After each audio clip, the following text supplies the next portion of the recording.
Belize's geographic location within the Central American transhipment corridor makes it an ideal waypoint for hundreds of tons of narcotics to be smuggled across continents, from South to North America.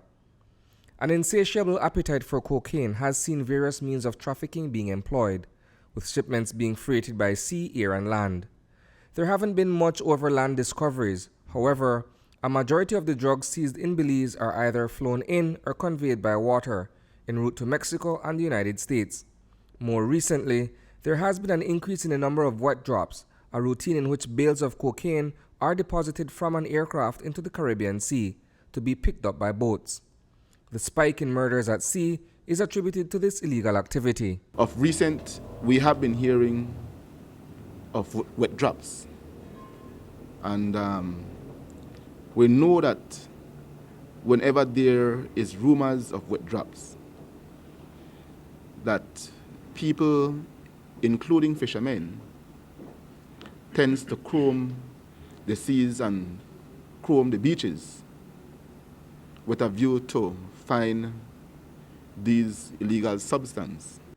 It is an extremely risky undertaking which sees a number of fishermen, some legitimate and others simply masquerading as seafarers, heading out to the open waters in search of an easy payday. I want the public to understand and to take heed to the fact that while they may look at the proceeds of these substances as a means of collecting large sum of money, that it comes with a risk. It is that hazard which presumably led to the demise of 5 men last week when they were executed on the inner waters between Swallow and Map Keys, just off the coast of Belize City. Policing the littorals falls within the mandate of the Belize Coast Guard. Maritime safety and security is a key and critical task mandated to the Coast Guard. We continue to patrol our maritime areas with emphasis on protecting our local marine resources and our stakeholders, which are our fishermen, our resort owners, cruise tourism, and other stakeholders as well. Any incident at sea, especially those that involve the loss of life, is of utmost concern for the Coast Guard. Over the weekend, 7 persons lost their lives at sea, including 5 men who set out on a fishing trip last Tuesday and 2 men in San Pedro who were also fishing on the lagoon near San Mateo. The murders are believed to be drug-related.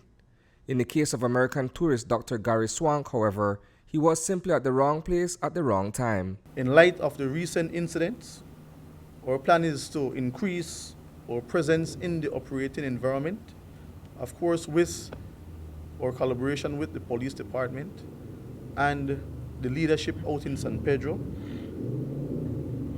and for us to create a sense of safety and security for those citizens who might be flustered by these recent activities.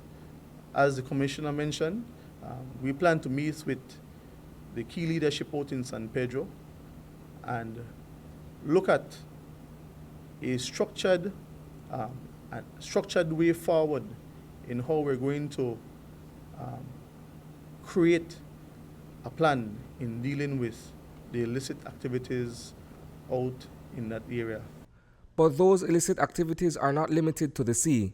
Since 2018, there has been a spike in the number of aircrafts that have been landing on clandestine airstrips across the country, primarily in the far reaches of the Orange Walk district.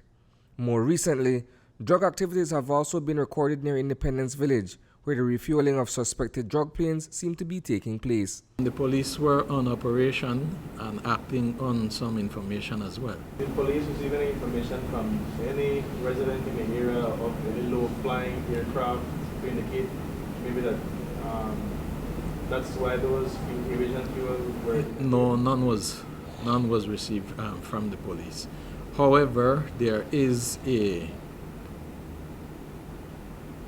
legal airstrip within the area of Independence, which is not far away from the site, which probably was 2 or 3 miles from where that fuel was found. In 2017, The U.S. State Department named 7 Central American countries, including Belize, as havens for the laundering of proceeds of drug trafficking and organized crime. Reporting for News 5, I am Isani Cayetano.